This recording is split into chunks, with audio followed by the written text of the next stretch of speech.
Salutare! Dacă acum câteva luni discutam despre ce îngrășăminte folosim primăvara în gazon, ei bine, astăzi vom discuta despre ce îngrășăminte sunt potrivite pentru a fi folosite vara în gazon.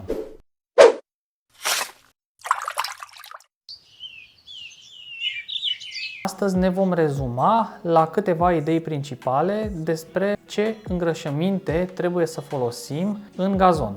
Îngrășămintele pentru gazon trebuie să fie cu eliberare controlată pentru a nu da un boost gazonului.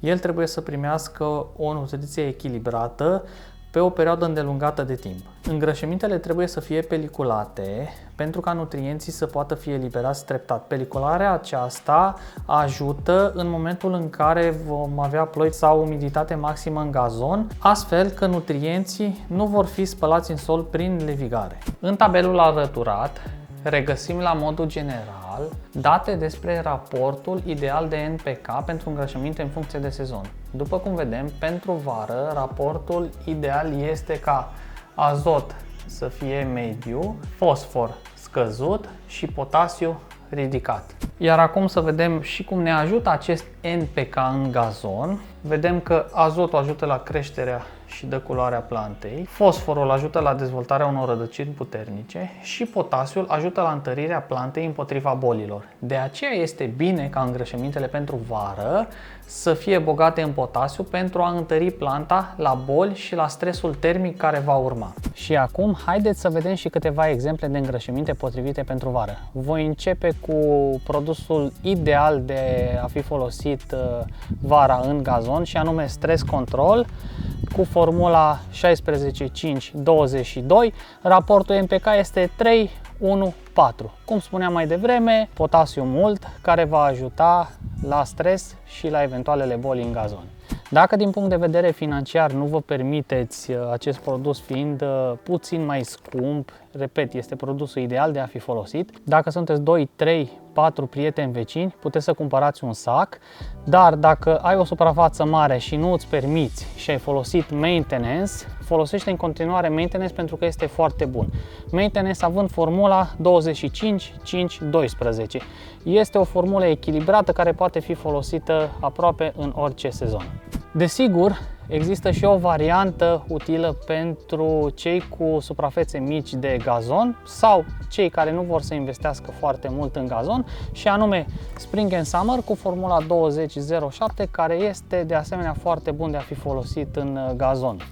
Avantajul acestui produs Spring and Summer este că se găsește și la 5 kg, 5 kg care sunt suficiente pentru o suprafață între 140 și 200 de metri pătrați. Acesta l-am folosit și eu anul trecut, am fost foarte mulțumit de ce rezultate am avut. Anul acesta, în primăvară, am folosit maintenance, iar peste vară voi folosi Stress Control.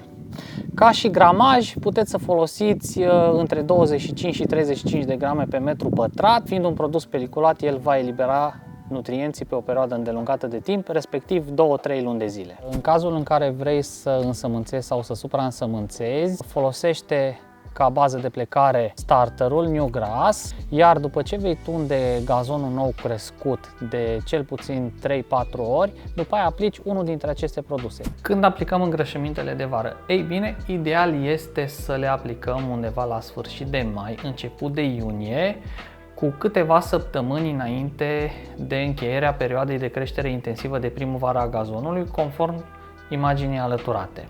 Acum o să fac câteva recomandări referitoare la perioada de aplicare. Nu aplicați dacă se anunță caniculă. Nu este bine să-l aplicăm la temperaturi mai mari de 30-32 de grade, pentru că planta va intra în stres termic și nu va lucra corespunzător. Irigați întotdeauna după aplicare cu aproximativ 5-10 litri de apă pe metru pătrat. Legat de irigat, v-aș recomanda în această perioadă să nu aplicați îngrășământul înainte de ploi, pentru că dacă vor fi torențiale, una este să ai, nu știu, 3-4 zile de ploi torențiale de 15-20 de litri pe metru pătrat într-o săptămână să se adune undeva la 70, chiar 80 de litri, și una este ca noi să irigăm controlat pe săptămână cu aproximativ 20 sau 25 de litri. Chiar dacă sunt peliculate, Totuși, îngrășămintele profesionale pentru gazon au o limită, iar această limită o reprezintă cantitatea de apă pe care o dăm în scurt timp de la aplicare. Acum să vă spun cum procedez eu cu aplicarea îngrășământului de vară. Voi aplica stres control, dar înainte de aceasta, cum am supraînsămânțat în toamnă, ei bine, acum la sfârșit de mai voi scarifica cu sârme, voi tunde gazonul undeva la 3 cm, practic acolo îl tund, acolo îl voi lăsa la 3 cm, iar apoi voi aplica. Voi încerca să nu mă duc foarte mult în iunie, chiar dacă în momentul de față vremea nu mă ajută, sunt ploi torențiale și nu pot să intru să scarific, voi intra totuși în gazon într-o zi în care va fi mai zvântat și voi scarifica pe treaptă superioară. Aceasta fiind, de fapt, prima fertilizare de vară, iar a doua o voi face undeva în luna august. Preconizez prima parte chiar pe la mijlocul lunii, exact în perioada în care va începe o nouă etapă de creștere intensivă de toamnă. La fel voi proceda, voi urmări prognoza, să nu am caniculă în următoarele zile. Voi ține tuns 3-4 cm, scarificat cu sârme la o treaptă mai înaltă, să nu ating pe sol și voi aplica îngrășământ. Dacă ești la început și nu știi cum să-ți faci un program de fertilizare pentru gazon pe tot anul, vei găsi un link către o postare prin care am detaliat 3 programe în funcție de buget și de suprafața în metri pătrați, astfel să-ți fie foarte ușor să alegi ceea ce ți se potrivește. Iar dacă tot folosim îngrășăminte profesionale pentru gazon, haideți să folosim și distribuitoare profesionale. Fie manuale, fie pe roți, aceste două videoclipuri te vor ajuta să-l alegi pe cel potrivit ție. Iar până data viitoare, nu uita că iarba crește pe câmp și gazonul în curtea voastră. Salutare!